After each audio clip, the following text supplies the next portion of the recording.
नमस्कार दोस्तों, मैं नीरज प्रकाश। स्वागत है आपका नीरज प्रकाश एजुकेशन यूट्यूब चैनल पर। दोस्तों, एक्सरसाइज 4.2 के इस दूसरे भाग में मैं आपका स्वागत करता हूं।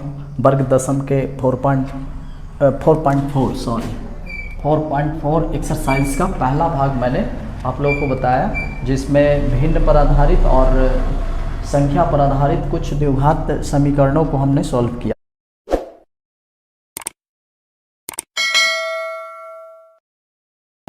आज आगे का क्वेश्चन है, किसी समकोण त्रिभुज का कर्ण लघुत्तम भुजा के दुगने से 6 अधिक है।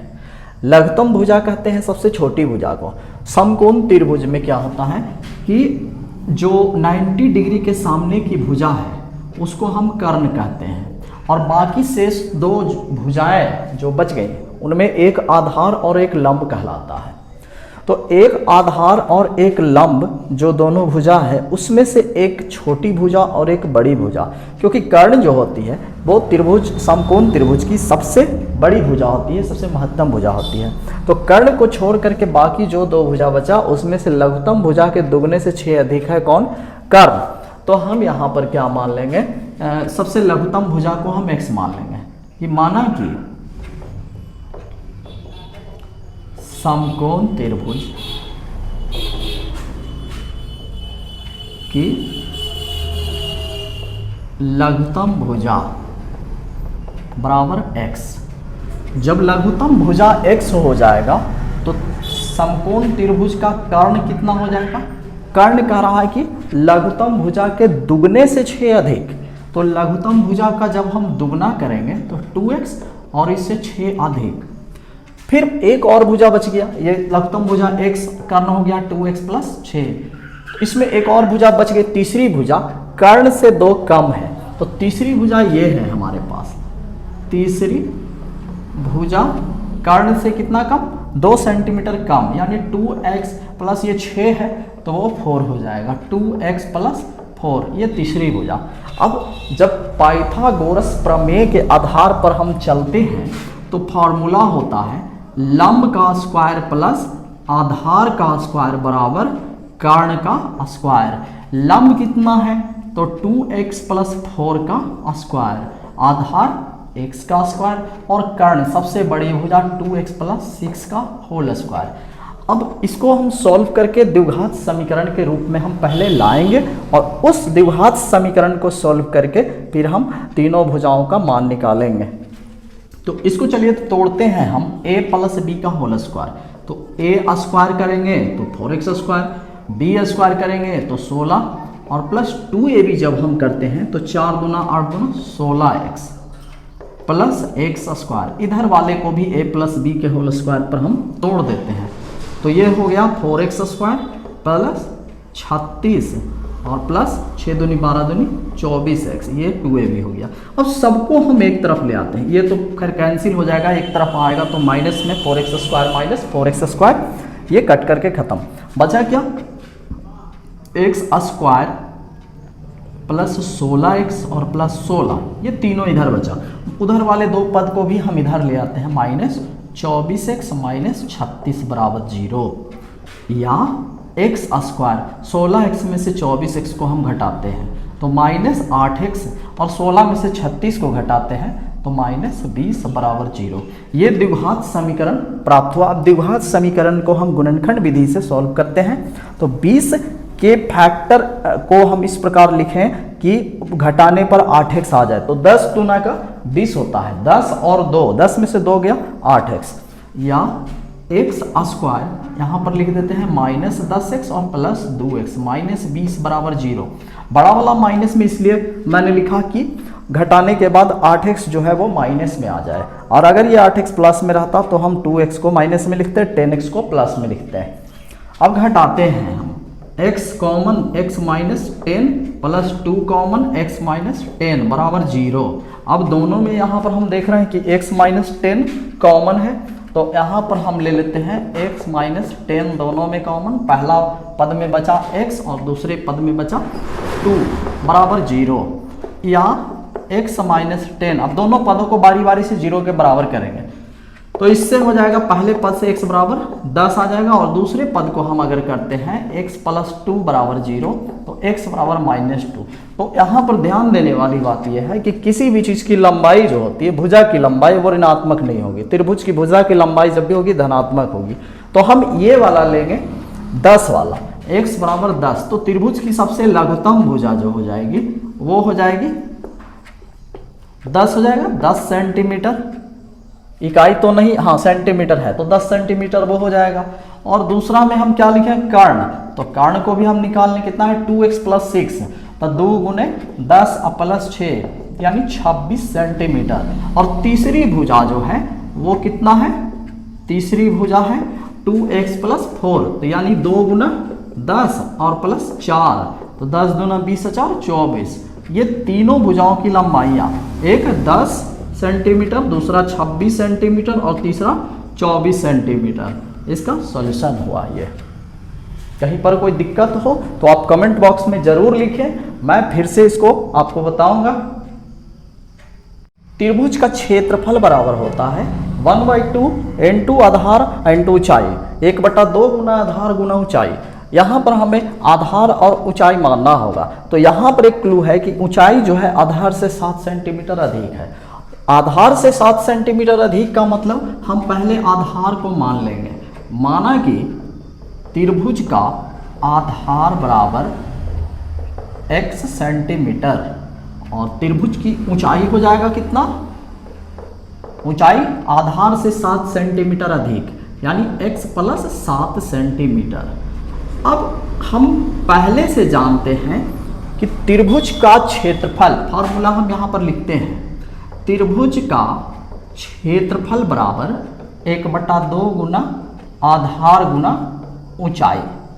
क्षेत्रफल का मान पहले से ही क्वेश्चन में दिया गया है, तो यहाँ पर हम क्षेत्रफल के स्थान पर 30 लिख देते हैं।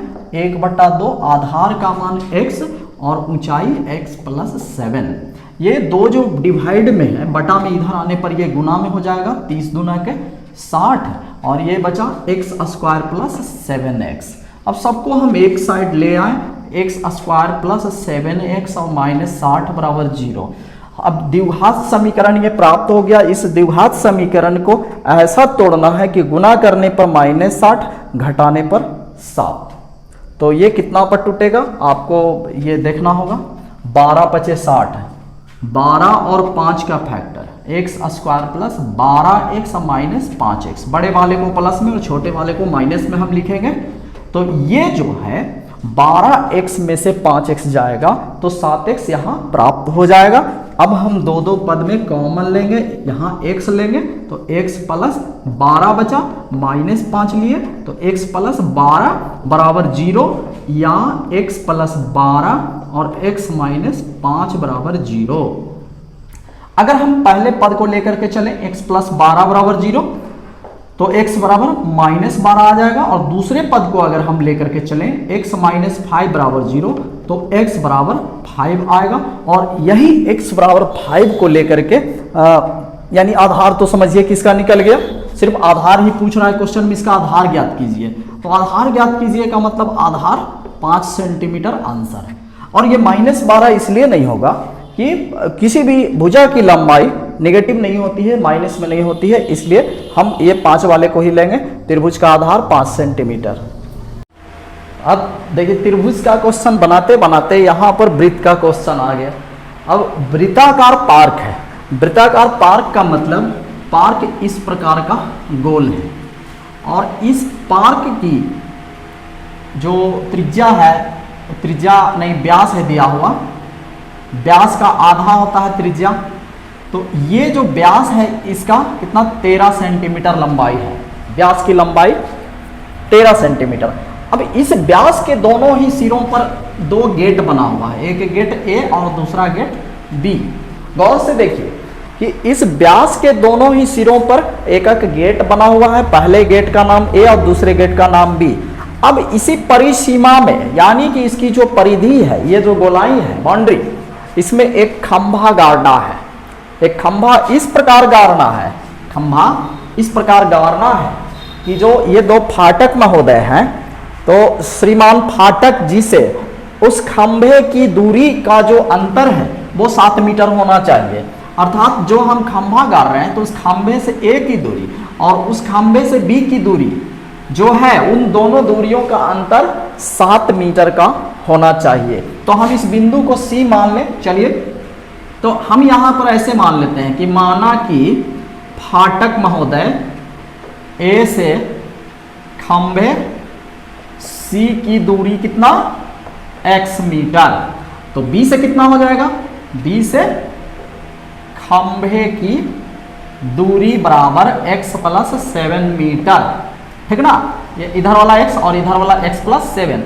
तो आपको ये ज्ञात होना चाहिए कि जो अर्धवृत्त के द्वारा परिधि पर कोण बनता है वह समकोण होता है।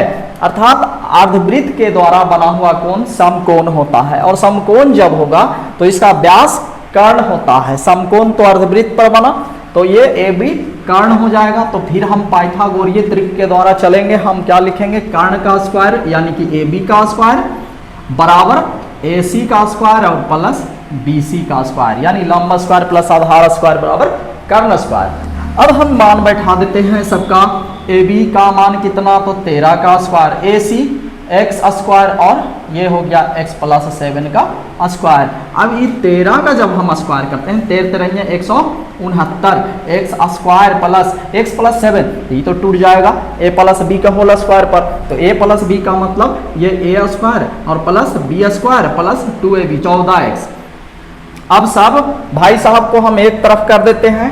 ये हो गया कितना, एक्स स्क्वायर मिलकर 2x स्क्वायर प्लस 14x और प्लस 49, ये तो एक साइड का है टोटल पद। 169 अगर उधर जाता है तो माइनस में 169 बराबर 0, या 2x स्क्वायर प्लस 14x घटाइए इसको, 9 में से 9 गया 0, 16 में से 4 12, यानी माइनस 120 बराबर 0। ये इस पद को हम इस द्विघात समीकरण को थोड़ा सा हम और छोटा कर देते हैं, 2 कॉमन ले लिया जाएगा, एक्स स्क्वायर प्लस 7x और माइनस 60 बराबर 0, ठीक ना। 2 तो 0 के साथ इधर गुना में है तो 0 के साथ ये बटा में चल जाएगा 0, इसको साफ कर देगा, कहानी इसका खत्म। बचा कितना द्विघात समीकरण, एक्स स्क्वायर प्लस 7x और माइनस 60 बराबर 0। अब इसको तोड़ना है, फैक्टर करना है। तो 12 पचे 60, अब 12 में से 5 गया 7, सेम इजी है। एक्स स्क्वायर प्लस 12x और माइनस 5x माइनस 60 बराबर 0। कॉमन कितना, x plus 12 minus 5 common, x plus 12 बराबर 0। अब दोनों में आ गया x प्लस 12, इसमें बचा x, इसमें माइनस 5 बराबर 0। तो यदि हम इसको लेकर के चलें x प्लस 12 बराबर 0 तो x बराबर माइनस 12 आ जाएगा, और यदि हम लेकर के चलें x माइनस 5 बराबर 0 तो x बराबर 5 सेंटीमीटर आ जाएगा।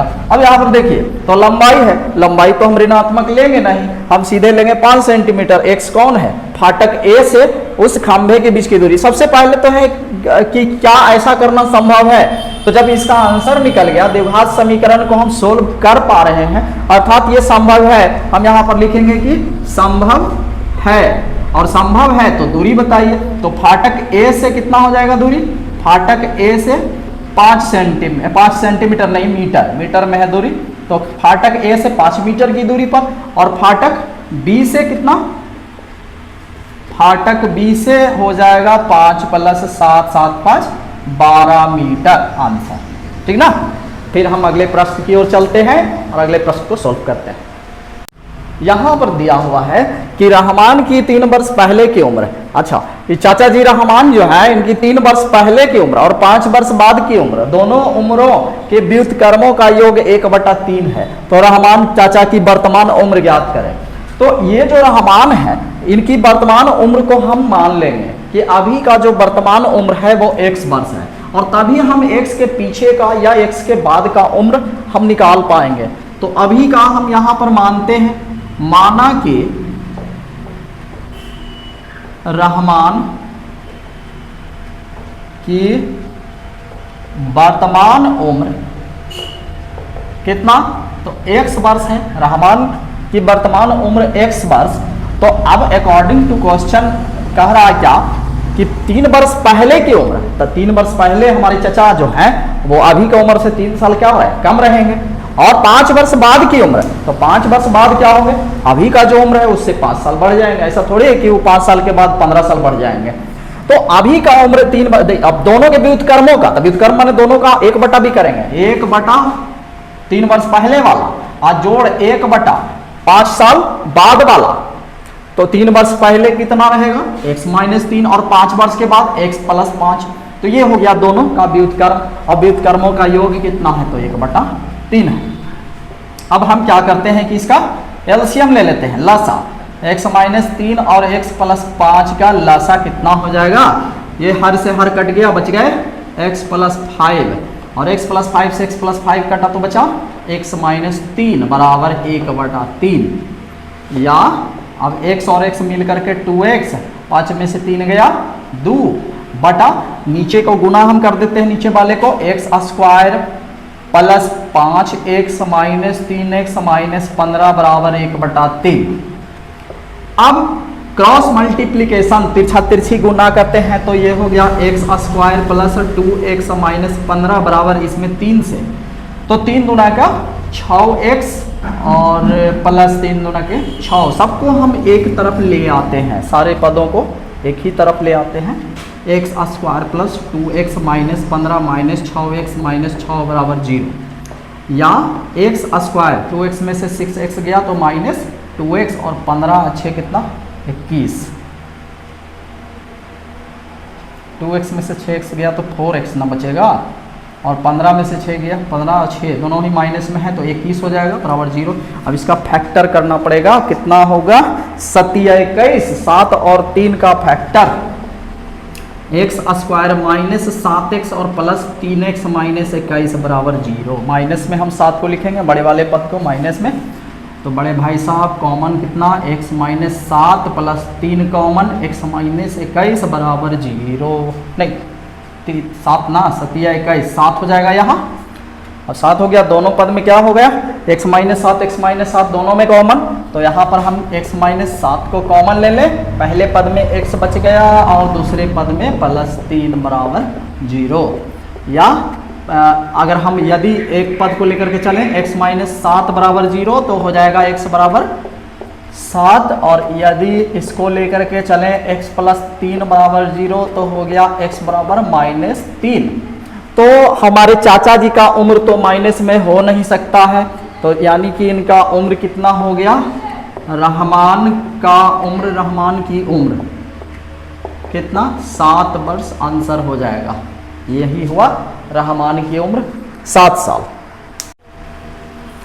दो बहनों की उम्रों का गुणनफल 104 है, उनकी उम्रों का अंतर 5 है, इनकी उम्र बताइए। दो बहनों की उम्र, और वैसे देखिए दोनों की उम्रों का गुणनफल 104, महिलाएं अक्सर अपना उम्र छुपाती हैं, बताती नहीं हैं, और यहाँ भी बताया जा रहा है कि उनका गुणनफल 104 है। जब भी किसी महिला से आप भी पूछिएगा कि आपकी उम्र कितनी है, तो वो आपको सीधे सीधी नहीं जवाब देंगे। एक घटना मेरे साथ भी घट चुका है, एक बार ट्रेन पर जब हम जा रहे थे तो ऊपर की सीट पर हम बैठे हुए, ऊपर की बर्थ पर हम लेटे हुए थे, और नीचे 2 महिलाएं आपस में बैठ करके बातचीत कर रही थी। एक महिला का उम्र करीब 58 से 60 साल का होगा, और दूसरी महिला का उम्र यही कुछ 46 साल के आसपास, 45-46 साल।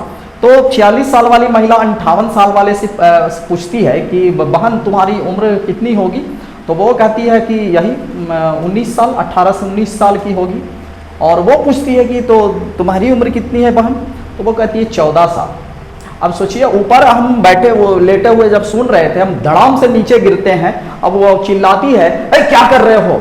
अब हम कहते हैं कि मैं तो पैदा भी नहीं हुआ हूँ, मैं तो पैदा होने की कोशिश कर रहा हूँ।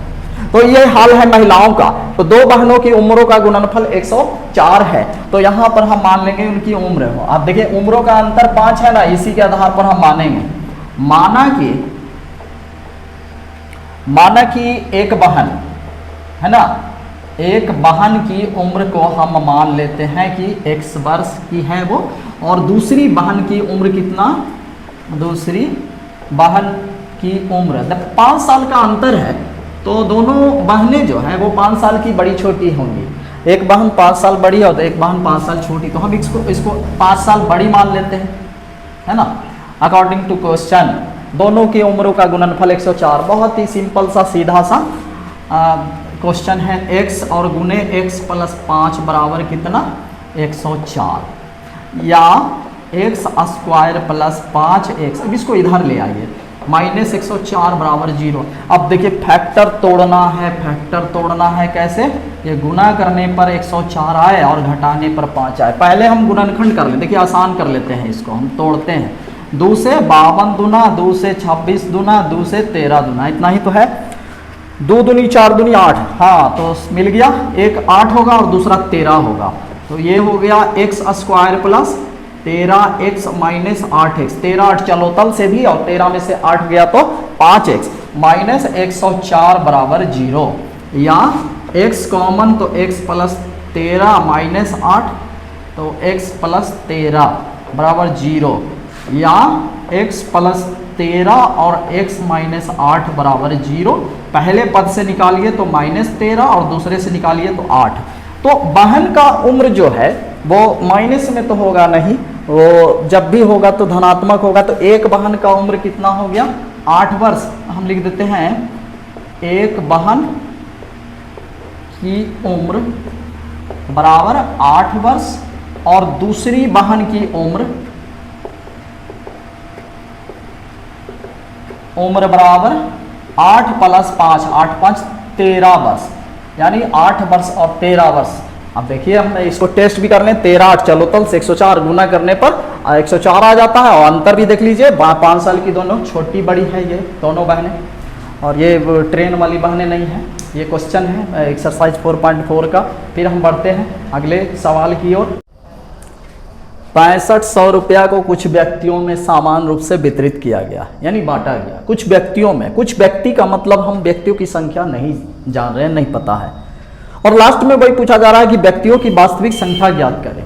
लेकिन बीच में एक और कि 15 व्यक्ति और अधिक अगर रहते तो उतना ही पैसा बांटने में, यानी जो 6500 रुपया है उसको बांटते तो हर एक व्यक्ति को 30 रुपया कम मिलता। तो निश्चित ही अगर व्यक्तियों की संख्या बढ़ जाए तो हर एक व्यक्ति में से कुछ हिस्सा निकल करके उन बढ़े हुए व्यक्ति में चला जाएगा। तो वास्तविक संख्या हम यहां पर मान लेंगे, माना कि व्यक्तियों की वास्तविक संख्या बराबर x है। व्यक्ति x है। अब जब सुना ना 15 व्यक्ति कि पैसा बंट रहा है तो दौड़ के चल गया, अरे वृद्धा पेंशन बंट रहा है। और 15 व्यक्ति जब आ गया तो वही 6500 रुपया में से काट काट के 30 रुपया और 15 को दे दिया गया।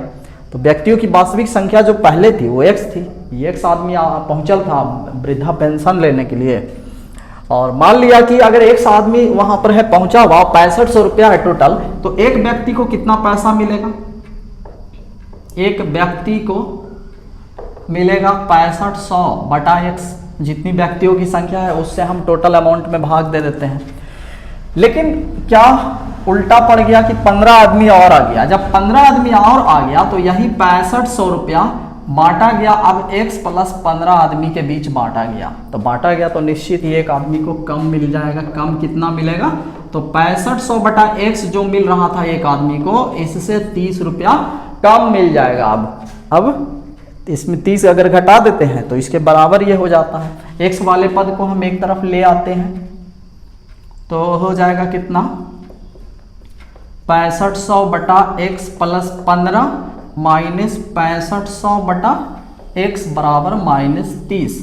एलसीएम लिया जाए x और x प्लस 15, x प्लस 15 से ही कट गया तो बचा 6500x माइनस, अब इसमें x कटेगा तो बचेगा 6500 और गुना x प्लस 15 बराबर कितना, तो माइनस 30।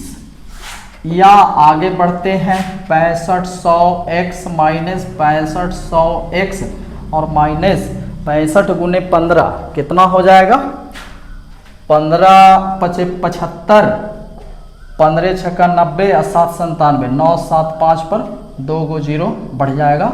और इधर माइनस 30 में हम गुना करेंगे x स्क्वायर और प्लस 15x से, या 6500, ये तो कैंसिल हो गया, घट गया ना, और ये बच गया कितना, -97500। -30 को हम इधर ले आते हैं बटा में, ये कट जाएगा, बराबर x² प्लस 15x इधर बच गया, -3 से माइनस 0 से 0, 3 से इसको काट दीजिए, 3 के 9, 3 दूना के 6 और 3 पचे 15, 0 32 50। अब सबको हम एक साइड लेकर के चले जाते हैं, x² प्लस 15x और ये अगर उधर जाएगा तो माइनस में 32 50 बराबर 0। फैक्टर तोड़ना है, बड़ी संख्या है तो इसका हम क्या करते हैं कि गुणनखंड कर लेते हैं ताकि आसान हो जाए फैक्टर तोड़ना। 2 से यानी फिर 5 से लगेगा, ये 5 तिया 15, 5 दूनी 10, 5 छक्का 30 और 5 पचे 25, 5 से 13 पचे 65, 13 पचे 65 और 5 पचे 25 दूनी 50।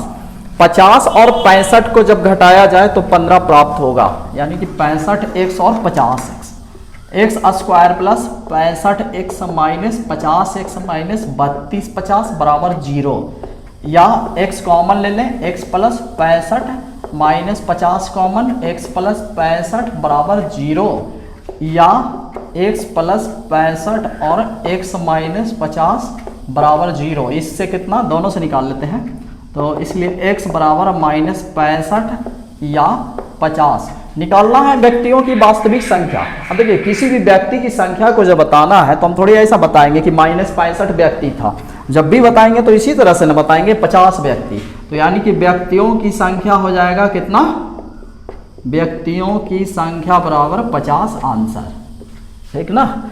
और देख लें कुछ क्वेश्चन को, इसमें ऊँटों का एक समूह है और इसका 1/4 भाग जंगल में दिखाई दिया, फिर उस समूह में शामिल कुल ऊँटों की संख्या के वर्गमूल का दूना समूह पहाड़ों पर चला गया, शेष 15 ऊँट नदी के किनारे दिखाई दिए, बताइए कि उस समूह में कुल कितने ऊँट थे।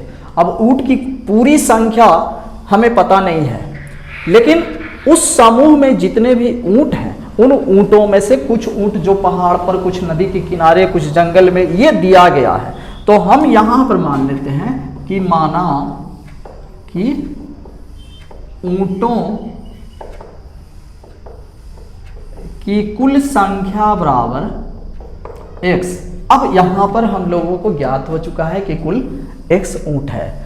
अब x ऊँट में से अकॉर्डिंग टू क्वेश्चन अब भर देते हैं हम क्वेश्चन के अनुसार कि 1/4 भाग जंगल में, तो जंगल का मतलब x/4 जंगल में हो गया, लिखते चलते हैं। चलिए ये जंगल में, जंगल वाला ऊँट x+4 प्लस फिर समूह में शामिल कुल ऊँटों की संख्या के वर्गमूल का दुगना, वर्गमूल का दुगना कहाँ, तो पहाड़ पर, वर्गमूल का दुगना यानी √x गुने 2, ये कहाँ पर है, पहाड़ पर है, इतना ऊँट। अब प्लस बाकी जो है वो नदी के किनारे ना, तो नदी के किनारे कितना ऊँट बचा, 15 ऊँट, और टोटल ऊँट मिला दीजिए, ये इसमें लिख देते हैं नदी के किनारे, तो जंगल वाला ऊँट, पहाड़ वाला ऊँट और नदी वाला ऊँट तीनों मिलाकर के कुल ऊँट हो गया x। अब इसी से हम लोग को बनाना है, सॉल्व करना है, तो हम क्या करते हैं, एलसीएम ले लेते हैं, इसको बटा एक कर दें और 4 एलसीएम हो गया, तो ये x प्लस 4 दूना के 8 √x और प्लस 15 चौके 60 और इधर बराबर x, या x प्लस 60 और प्लस 8 √x बराबर 4x। सबको क्या करते हैं कि हम रूट वाले को एक साइड लिख दें और बाकी सबको हम एक तरफ लेकर के चले जाते हैं, तो ये कितना हो जाएगा, इधर 8 √x और उधर ये दोनों को हम ले जाते हैं तो 4x में से 1x घट जाएगा तो 3x और -60। रूट को हटाने का एक तरीका है कि दोनों ओर हम वर्ग कर देते हैं, लिखते हैं दोनों ओर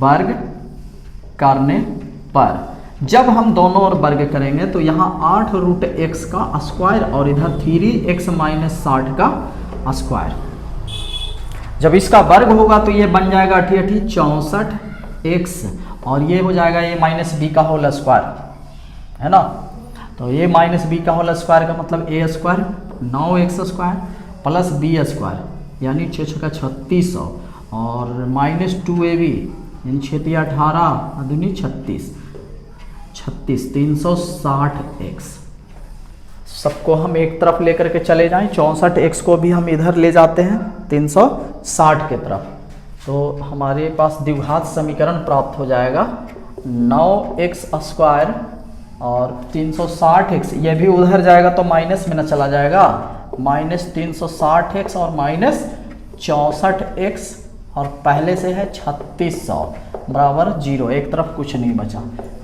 9x स्क्वायर माइनस, दोनों का चिन्ह माइनस में रहने के कारण हम जोड़ देंगे, 4 6 6 12 3 424x प्लस 3600 बराबर 0। अब तोड़ना है हम लोगों को गुणनखंड फैक्टर, यानी 9 और 3600 के आधार पर 424 लाना है। तो चलिए हम देखते हैं हम लोग, 9 गुने 3600 तो 36 गुना 100, तो ये तो आसानी से टूट जाएगा। 36 नमा 324 ना होता है, 6 नमा 54, 29 27 5 32, ठीक, और एक 100 तो है ही, तो 324 और 100 दोनों को मिला के देखिए 424 आ जाता है। तो हम यहाँ पर लिख देंगे 9x स्क्वायर माइनस 324x और माइनस 100x प्लस 3600 बराबर 0। कॉमन कितना, 9x कॉमन, x माइनस 9 का इसको काटिए, 9 तिया 27 और 9 छक्का 54, 36 बार में, माइनस 100 कॉमन तो x माइनस 36 बराबर 0, या x माइनस 36 और 9x माइनस 100 बराबर 0। तो दोनों से आंसर निकालेंगे, हो जाएगा कितना, हो जाएगा x बराबर 36 और इससे अगर निकाला जाए तो 100 उधर जाएगा, 100 और 9 बटा में 100 बटा 9। तो ऊंट की संख्या का सवाल है तो संख्या को हम फ्रैक्शन में तो बता नहीं सकते हैं कि 100 बटा 9 ऊंट को हम थोड़ी काट करके बताएंगे, आधा ऊंट और 1.5 ऊंट, जब भी बताएंगे तो 36 ऊंट, यानी ऊंटों की संख्या बराबर 36 आंसर। ये टोटल हम लोगों को ऊंटों का संख्या ज्ञात हो जाता है। तो इस प्रकार से हम इसको बना ले। 2 नल है और दोनों नल एक साथ हौज को जब भरते हैं तो 3.1/13, 43 1 40, यानी कि 40/13 मिनट में पूरा भर देते हैं दोनों मिल करके। लेकिन दोनों नल की जो स्पीड है वो एक समान नहीं है। क्या है कि एक नल दूसरे नल से हौज भरने में 3 मिनट अधिक समय लगता है, मतलब बारी बारी से अगर नल को खोला जाए तो जो दूसरा नल है वो जितना मिनट में नल वो उस हौज को भरेगा, वो पहला नल उससे 3 मिनट का अधिक समय लेता है। तो हम दोनों को अलग अलग मानेंगे, यहां पर लिखेंगे कि माना कि दूसरा नल तो जल्दी भरता है ना, तो माना कि दूसरा नल हौज भरने में कितना समय लेता है, हौज भरने में x मिनट का समय लेता है। जब दूसरा नल x मिनट का समय लेता है तो पहला नल कितना लेगा, पहला नल तो दूसरे नल से 3 मिनट अधिक समय लेता है, तो x प्लस 3 मिनट हो जाएगा, इसका इतना समय लेगा टोटल नल को भरने में। अब दोनों नलों के द्वारा एक एक मिनट में कितना हौज भरेगा उसको हम निकाल लें पहले। तो निकाल लेते हैं हम दूसरे नल द्वारा, पहले दूसरे नल द्वारा 1 मिनट में, देखिए चूकी वाला मैथ है, एक एक नियम वाला, कि चूंकि x मिनट में एक नल, इसलिए 1 मिनट में 1/x नल भरेगा। फिर पहले नल के द्वारा 1 मिनट में कितना भराएगा, तो 1/x प्लस 3। फिर हम निकाल लेंगे दोनों मिलकर 1 मिनट में कितना भरेगा, दोनों मिलकर 1 मिनट में, तो हो जाएगा 1/x और प्लस 1/x प्लस 3। प्रश्न में दिया हुआ है कि दोनों मिलकर एक हौज को 3.1/13 मिनट में भर देते हैं, तो दोनों मिलकर, इससे भी हम 1 मिनट में निकाल लेंगे। हम लिखेंगे यहां पर कि प्रश्न के अनुसार दोनों मिलकर 1 मिनट में, तो जो दिया हुआ है उसको 1 बटा करेंगे, 1 बटा कितना 39 1 40, 40/3 13, तो ये हो जाएगा 13/40 भाग भरा जाएगा। अब हम इसको दोनों को इक्वल कर देंगे, 1/x प्लस 1/x प्लस 3 बराबर 13/40, और इसी से हमारा ये प्रश्न सॉल्व होगा। एलसीएम ले लेते हैं हम पहले, x plus 3, x plus 3 plus x, और इधर हो गया 13/40, x और x मिल करके 2x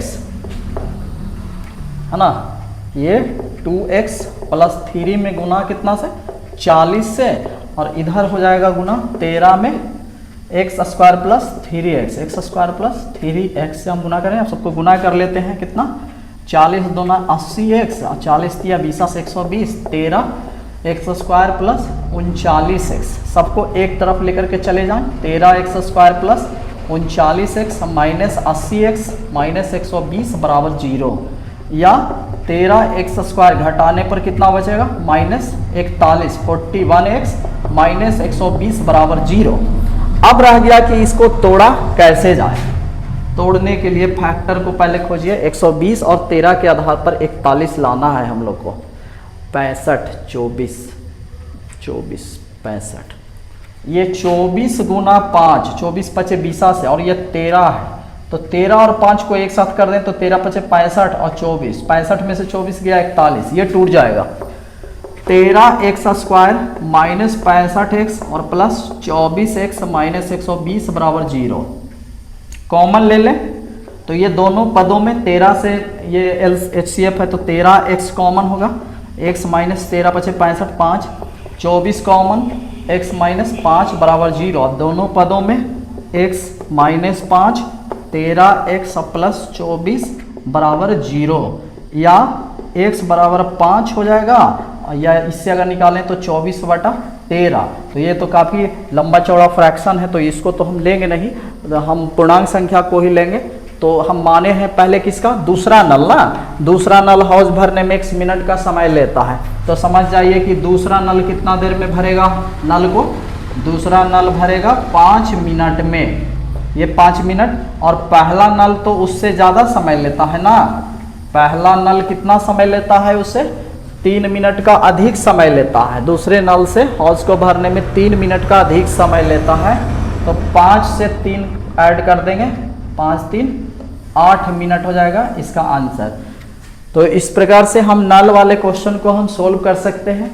आप इसका स्क्रीनशॉट भी ले सकते हैं, इसको गौर से देखिए, ध्यान से देखिए।